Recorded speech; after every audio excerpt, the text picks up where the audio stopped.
Ya, ya, ya, ya, ya, ya. Masih. Oke ya. Oke, oke, Niko dan Elva, kita mulai saja supaya durasi komselnya cukupi. Karena kan pakai gratis itu 4. Mari kita bersatu hati dalam doa. Tuhan Yesus, kami mengucap syukur minggu siang ini di minggu yang cerah, yang Tuhan sediakan bagi kami hari yang baru ini. Kami akan belajar firman-Mu. Boleh menjadi kekuatan bagi kami. Menuntun langkah kami, khususnya buat anak-anak-Mu, Niko dan Pak. Bimbing kami tetap di dalam jalan-Mu, sehingga kami tidak salah dalam nama Tuhan Yesus. Kami berdoa dan mengucap syukur. Amin. Ya, oke. Terima kasih, mari masih bersama dalam komsel kita. Tapi saya tetap berharap kalian tidak kehilangan kesempatan untuk membaca firman Tuhan setiap hari. Ya, karena kalau dibaca paling cuma ya 5 menit lah. Jadi jangan sampai terlewatkan setiap hari. Sempat toh pagi-pagi baca firman atau siang sebelum? Iya, yang saya share setiap hari itu. Saya masang lampu. Nah, oke, hari ini kita akan belajar firman Tuhan, sharingnya tentang sahabat atau teman baik. Ya, sahabat, sahabat bukan pacar ya, sahabat. Kalau menurut Nerva, sahabat itu apa? Apa punya sahabat? Semua semua kita pasti punya sahabat. Setiap kita pasti punya teman baik.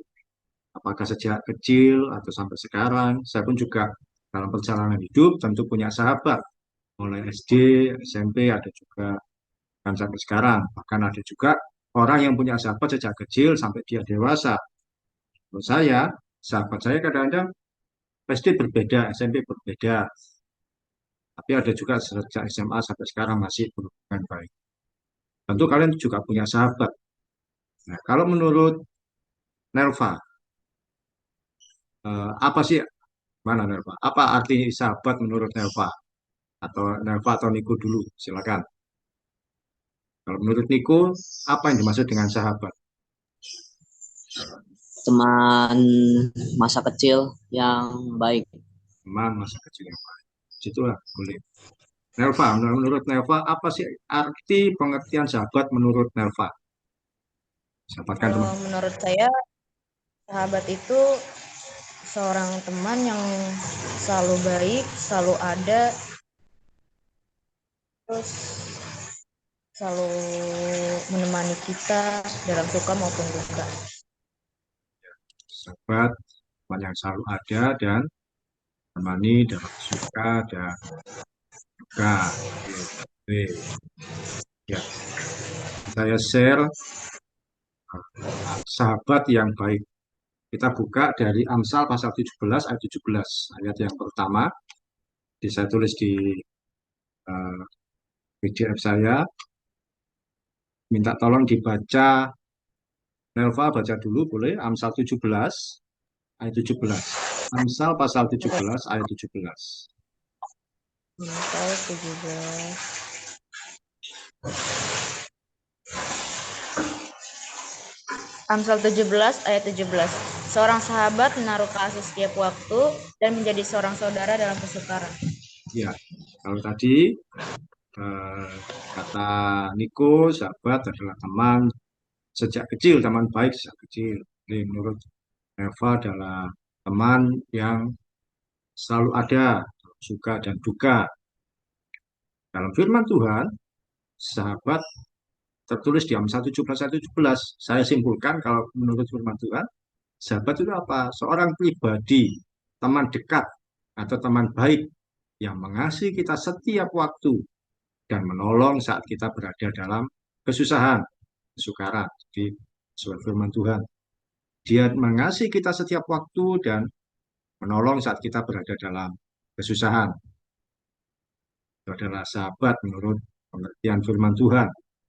Sahabat biasanya seorang teman dalam hubungan yang dekat, bahkan lebih erat daripada teman yang lainnya. Kita mungkin punya banyak teman, tapi biasanya eh, ada satu orang atau dua orang yang kita benar-benar dekat dengan dia, lebih daripada yang lain, lebih daripada kita dengan teman-teman yang lain. Biasanya sahabat itu ya tidak lebih dari 5 orang. Mungkin menurut saya ya hanya hanya paling banyak 4 atau 5 orang. Kalau sampai 10 orang, 20 orang sekaligus itu bukan sahabat, itu geng, itu ya kelompok. Tapi sahabat biasanya sedikit. Nah, paling 2 orang, 3 orang. Ciri-ciri persahabatan sebagai tempat berbagi cerita. Nah, sahabat kita bisa berbagi cerita. Mungkin ada hal yang kita cerita dengan yang lain itu berbeda dengan seorang yang sahabat kita. Ada cerita yang khusus dengan dia. Sebagai tempat berbagi suka dan duka. Kadang-kadang kita langsung WA kalau ada masalah, kita langsung hubungi kalau ada sesuatu, kita ngomong dengan sahabat kita. Saya tadi mengalami, aduh saya dimarahi guru saya, atau misalkan aku hari ini gak enak, rasanya soalnya dimarahi sama orang tua saya nggak ngerti dengan kondisi saya. Nah, pada siapa cerita? Ya ke sahabat. Kemudian ciri-ciri persahabatan juga sebagai tempat berkisah yang sifatnya rahasia. Kalau kita punya sahabat, kita berani ngomong sesuatu yang sifatnya rahasia. Yang pada orang lain kita nggak akan cerita, tapi hanya kepada dia. Karena apa? Kita merasa bahwa orang ini bisa diajak untuk menyimpan rahasia. Jadi ciri-ciri persahabatan, tempat berbagi cerita, tempat berbagi suka dan duka, juga sebagai tempat berkisah yang sifatnya rahasia. Mungkin ada ciri-ciri sahabat yang lain, ya tidak apa-apa, tapi saya membagi 3 ini sebagai yang utama, karena itu kan sahabat. Orang yang bisa kita mintai pertolongan, ya bisa juga ciri-ciri persahabatan. Sementara kita akan melihat juga contoh dalam Alkitab mengenai persahabatan. Jadi firman Tuhan pun juga membahas mengenai persahabatan. Firman Tuhan itu luas, tidak hanya yang bersifat yang sifatnya berdoa, atau baca firman dan sebagainya. Tapi mengenai persahabatan, firman Tuhan pun juga membahas, firman Tuhan juga mengatur kita, menuntun kita tentang persahabatan. Contoh dalam Alkitab mengenai persahabatan, yaitu Daud dan Yonatan. Tapi bisa melihat dari 1 Samuel 18 ayat 1. Tolong Niko bisa membaca untuk kita. 1 Samuel pasal 18. 1 Samuel pasal 18 ayat 1.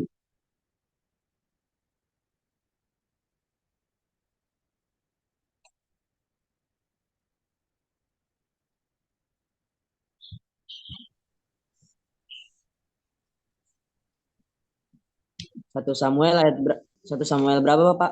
18 ayat 1. Samuel pasal 18 ayat 1. Oke, Pak. Ketika Daud habis berbicara dengan Saul, berpadulah jiwa Yonatan dengan jiwa Daud, dan Yonatan mengasihi dia seperti jiwanya sendiri.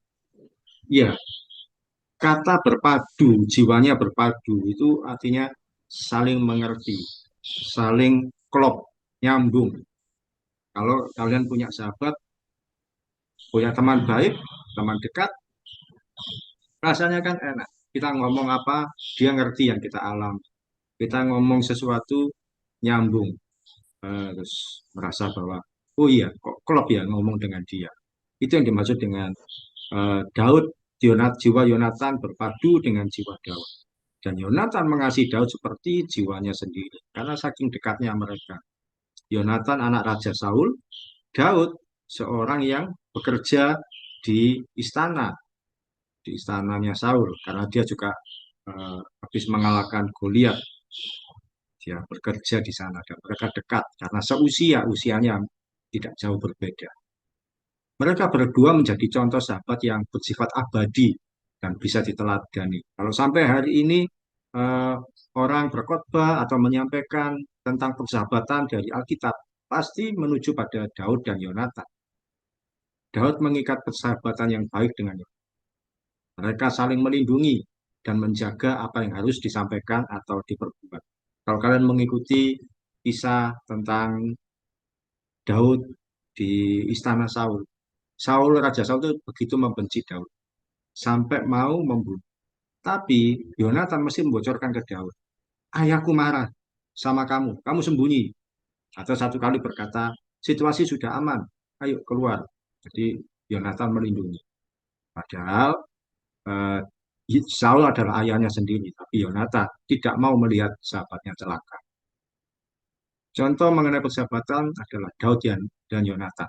Adalah persahabatan yang bersifat abadi dan bisa diteladani. Nah, begitu baik, bahkan begitu melegenda. Satu kali Yonatan mati, dibunuh oleh tentara Filistin. Dan Daud menangisi berhari-hari kematian sahabatnya itu. Bahkan satu kali ketika Daud sudah menjadi raja, dia teringat bahwa dia punya sahabat Yonatan, dia mau melihara keturunannya. Keturunannya anaknya Yonatan namanya Mephiboset, seorang yang pincang, diajak untuk tinggal bersama di istana. Jadi memperlakukan anaknya Yonatan karena persahabatan dengan ayahnya gitu ya. Contoh persahabatan yang lain yaitu Petrus, Yohanes, dan Yakobus. Kita seringkali melihat di Alkitab, kalau Tuhan Yesus kemana-mana, mereka bertiga selalu ikut. Ketiganya menjadi sahabat. Sejak sebelum mengikut Tuhan Yesus, mereka bersahabat apa? Karena sama-sama nelayan, cari ikan sama-sama. Sampai ketika mereka ikut Tuhan Yesus. Hingga Tuhan Yesus terangkat ke surga, mereka selalu bersama. Dalam banyak peristiwa, Tuhan Yesus selalu mengajak mereka bertiga kemana-mana. Yesus punya 12 murid, tapi dari 12, 3 orang yang selalu bersama-sama dengan Yesus. Dan 3 orang ini tentu menjadi persahabatan yang. Tak tolong Reva baca Matius 17 ayat 1. Matius 17 ayat 1. Matius 17 ayat 1. 6 hari kemudian Yesus membawa Petrus, Yakobus, dan Yohanes saudaranya dan bersama-sama dengan mereka. Ia naik ke sebuah gunung yang tinggi, di situ mereka sendiri saja. Ya, ini peristiwanya Yesus dimuliakan di atas gunung yang akhirnya di situ muncul Nabi Musa dan Nabi Samuel muncul dengan sendirinya. Nah, Tuhan Yesus mengajak siapa? Mengajak Petrus, Yakobus, dan Yohanes. Yakobus dan Yohanes bersaudara, Petrus orang lain. Mereka akhirnya menjadi sahabat. Nah, kemana-mana ketika Tuhan Yesus pergi, 3 orang ini yang diajak. Ketika menyembuhkan orang sakit, 3 orang ini yang juga diajak. Dia adalah contoh persahabatan Petrus, Yohanes, dan Yakobus. Satu kali Yakobus, ketika Tuhan Yesus sudah terangkat ke surga, Yakobus mati duluan. Mati juga dipenggal kepalanya. Tinggal Petrus dan Yohanes, mereka melayani terus sampai masa tuanya. Kemudian contoh persahabatan yang lain yaitu Paulus dan Silas. Paulus kemana-mana ditemani oleh seorang yang bernama Silas. Keduanya menjadi sahabat dalam pelayanan, bahkan sampai masuk penjara bersama-sama. Bisa dibaca, minta tolong Niko, Kisah Para Rasul 16, ayat 25 sampai 26. Kisah Para Rasul 16 ayat 25 sampai 26.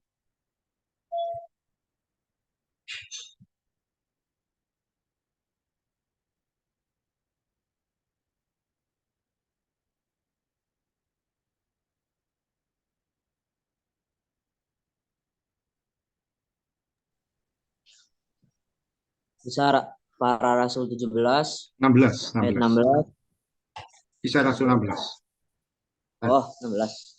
ayat 25.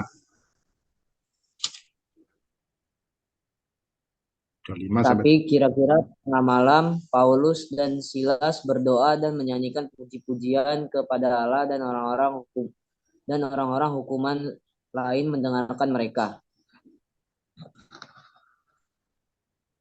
Sama apa lagi? 26.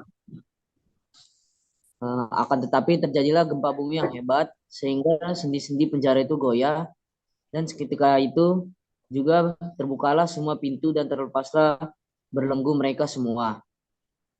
Iya, Paulus Maka dan Silas. kepala, Sudah, sampai itu aja. Terima kasih. ya Pak, Ya, Paulus dan Silas menjadi sahabat dalam pelayanan. Mereka berdua kemana-mana. Sampai ketika masuk penjara pun mereka masuk bersama-sama. Bahkan terjadi keajaiban ketika mereka menyanyikan pujian, penjara itu jadi gempa bumi dan ikatan mereka terlepas. Jadi ini adalah contoh persahabatan dalam suka dan duka ketika mengalami masa sulit, masuk dalam penjara sekalipun bersama-sama. Ada beberapa contoh dalam Alkitab mengenai persahabatan, Daud dan Yonatan, Petrus, Yohanes, dan Yakobus, 3 orang ini, Paulus dan Silas. Mungkin ada contoh yang lain, tapi 3 ini yang saya sampaikan. Firman Tuhan sendiri menggambarkan hubungan manusia dengan Tuhan sebagai seorang sahabat.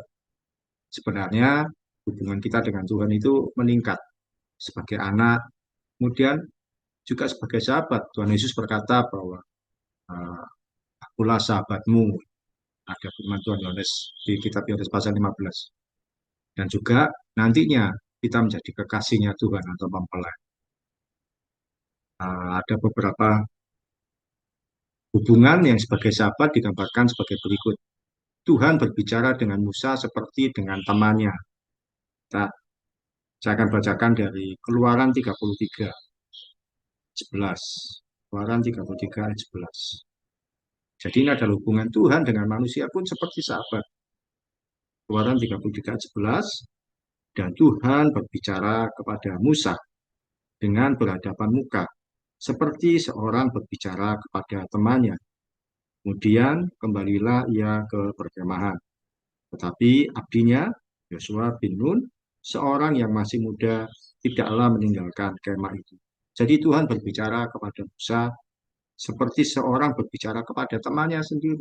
Tuhan ngomong seperti seorang sahabat. Dalam artinya apa? Kita ini bisa berbicara dengan Tuhan dengan bebas. Sharing atas apa yang kita alami. Bahkan bercakap-cakap dengan Tuhan untuk situasi yang kita ada. Kita bisa ngomong dengan Tuhan. Melalui doa kita ngomong, Tuhan, saya ini perlu pertolongan. Saya nggak bisa tuh. Kalau misalkan Tuhan, saya ini mengalami kesulitan. Saya minta pertolongan. Kita ngomong sama Tuhan, bebas sharing. Tuhan, tadi saya waktu di sekolah oloi teman saya, teman-teman saya ngomongi sesuatu dengan saya. Saya sebenarnya sakit hati, tapi saya nggak bisa membalas atau apa. Ngomong sama Tuhan. Juga ada eh, gambaran bahwa Tuhan bersahabat dengan Abraham. Kalau tadi Tuhan bersahabat dengan Musa, bicara dengan Musa seperti dengan teman. Juga Tuhan bersahabat dengan Abraham. Tak tolong Nelva bacakan 2 Tawarikh 20 ayat 7. 2 Tawarikh pasal 20. 2 Tawarikh 20 ayat 7. Bukankah engkau Allah kami yang menghalau penduduk tanah ini dari depan umatmu Israel dan memberikannya kepada keturunan Abraham dan sahabatmu itu untuk selama-lamanya? Ya, Abraham dianggap sebagai sahabatnya Tuhan. Jadi, itu adalah suatu hal yang luar biasa sekali. Dan kita mengetahui bahwa Abraham seringkali mendapatkan perlakuan yang istimewa dari Tuhan. Apa perlakuan yang istimewa itu? Ketika memilih tanah untuk ditinggali, Lot memilih Sodom dan Gomora. Abraham memilih tempat yang baik, mendapatkan tempat yang baik. Tuhan yang memilihkan.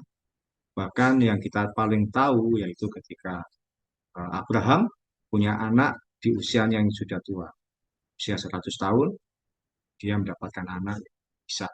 Bukankah itu adalah perlakuan yang istimewa dari Tuhan? Kenapa? Karena Abraham adalah sahabatnya Tuhan. Kita pun kalau bersahabat dengan Tuhan, kita akan mendapatkan perlakuan yang istimewa dari apapun itu. Kita tidak akan menduga ternyata mendapatkan pertolongan, mendapatkan pemeliharaan. Jadi kalau bersahabat dengan Tuhan, kita akan mendapatkan perlakuan yang istimewa. Kemudian Tuhan bergaul karib dengan orang yang takut akan Tuhan. Kalau kita bersahabat dengan Tuhan, Tuhan akan bergaul karib dengan kita. Mazmur 25 ayat 14, Niko, minta tolong bacakan. Mazmur pasal 25. Mazmur 25 ayat 14, Tuhan bergaul karib dengan orang yang takut akan Dia dan perjanjiannya diberitahukannya kepada mereka. Ya, bergaul karib tentu adalah seperti sahabat. Ada kata perjanjiannya. Kata perjanjian itu sebenarnya diterjemahkan dengan kata rahasia. Artinya, ketika kita memiliki hubungan yang karib dengan Tuhan, kita akan dibukakan rahasia tertentu yang tidak kita duga. Tiba-tiba saja seperti disingkapkan sesuatu tentang seseorang atau situasi. Mungkin ketika berteman dengan orang lain, berbicara, berkomunikasi dengan orang, tiba-tiba Tuhan akan mengingatkan, hati-hati dengan orang itu. Tidak baik. Mungkin di dalam hati kita ada semacam curiga. Ternyata Tuhan menyingkapkan. Terus tidak lama, oh ternyata ketahuan, oh anak itu ternyata punya modus tertentu. Orang itu ternyata punya niatan-niatan yang tidak baik. Itu Tuhan menyingkapkan rahasia-rahasia. Atau tentang situasi-situasi tertentu. Misalkan mau keluar, mau ada acara kok rasanya nggak enak, terus nggak usah jadi keluar. Nah, kita ketika nggak jadi keluar, hujan atau ada sesuatu di jalan, kita dihindarkan dari bahaya. Tuhan akan menyingkapkan rahasia.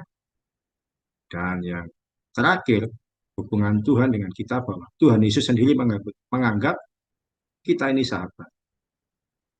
Nelva, bisa bantu baca Yohanes 15 yang tadi sempat saya sampaikan. Yohanes 15 ayat ayat 13 sampai 14. Tidak ada kasih yang lebih besar daripada kasih seorang yang memberikan nyawanya untuk sahabat-sahabatnya. Kamu adalah sahabatku jikalau kamu berbuat apa yang kuperintahkan kepadamu.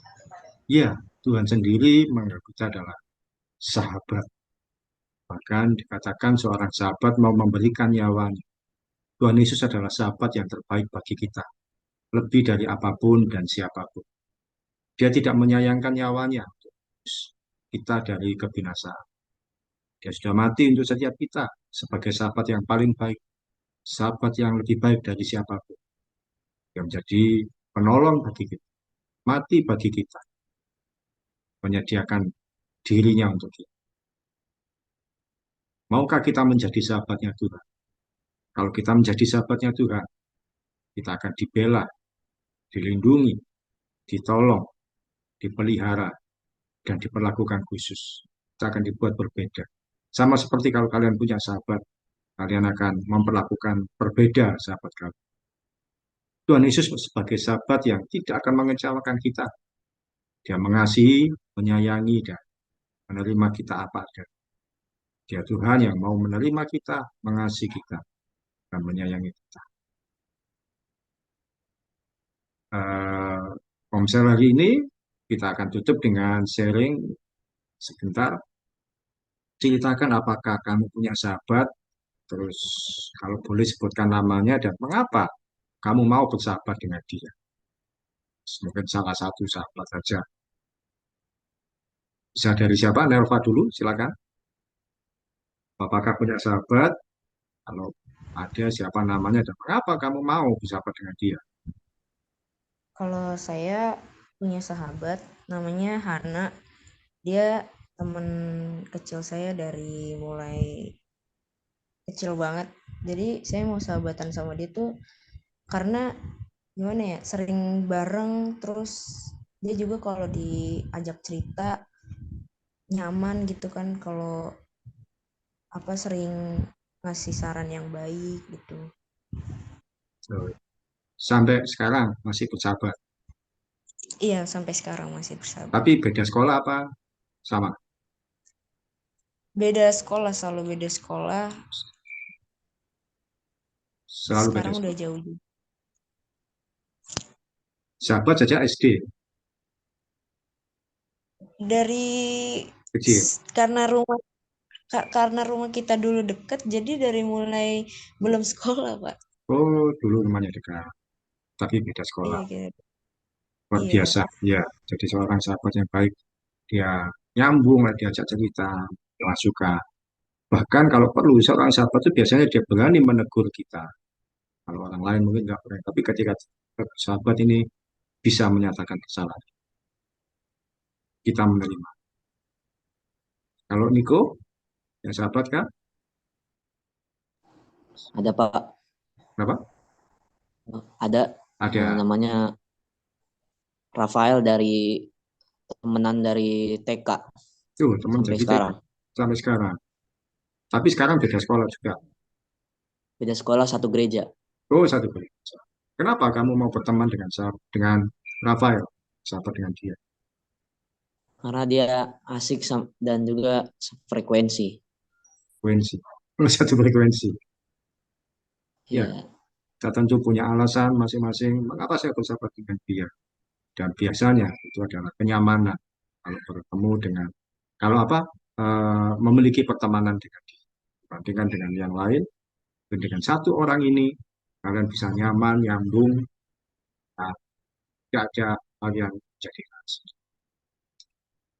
Oke, itu pembelajaran kita pada siang hari ini.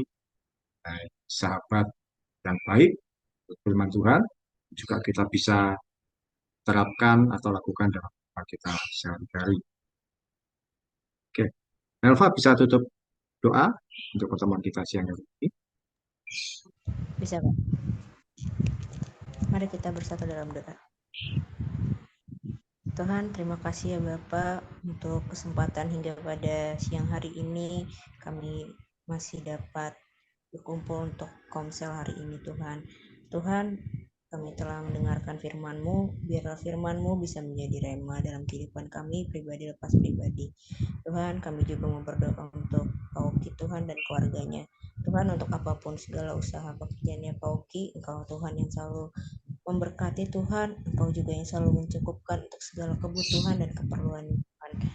Terima kasih Tuhan, kami berdoa juga untuk kegiatan kami hari ini, tolong sertai dan lindungi kami dalam setiap langkah-langkah kami. Terima kasih Tuhan Yesus, amin. Amin. Oke, terima kasih Niko dan Elva. Selamat hari Minggu, selamat hari ibadah. Berkati. terima kasih Pak.